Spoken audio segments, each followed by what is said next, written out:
তোমার বাপের বাড়ি এটা? মানুষকে ধাক্কা দিতে আসছো, ধমক দিতে আসছো, সব জায়গায় মাতবরি মাস্তানি। যেই মুরব্বীরা ছোট ছোট বাচ্চাদেরকে মসজিদে গেলে ধমক দেয়, ঘাট ধাক্কা দেয়, এই মুরব্বীরা সবগুলো আল্লাহর কাঠগড়ার আসামি হবে। মসজিদে বাচ্চারা গেলে কিছু মুরব্বীরা তাদের সাথে খারাপ আচরণ করে, এটা কি আদৌ ঠিক কিনা? এই মুরব্বীরা সবগুলো আল্লাহর কাঠগড়ার আসামি হবে। যেই মুরব্বীরা ছোট ছোট বাচ্চাদেরকে মসজিদে গেলে ধমক দেয়, ঘাট ধাক্কা দেয়, তোমার বাপের বাড়ি এটা? মানুষকে ধাক্কা দিতে আসছো, ধমক দিতে আসছো, সব জায়গায় মাতবরি মাস্তানি।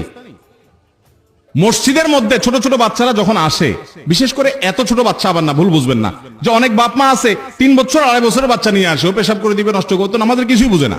এত ছোট বাচ্চা না, ধরেন 500 বছরের বাচ্চা, যে বাচ্চা নামাজ পড়তে শিখবে। আরে আজকের বাচ্চা আগামী দিনের মুসল্লি, আজকের বাচ্চা আগামী দিনের, তাকে নামাজ শিখাইতে হবে না? এখন সমস্যা হলো, আপনি বলবেন যে ভালো কথা নামাজ শিখে দেবো, কিন্তু মসজিদে আসা যে মুসল্লিদের ডিস্টার্ব করে, মুসল্লিদের এতটুকু ডিস্টার্ব সহ্য করার মতো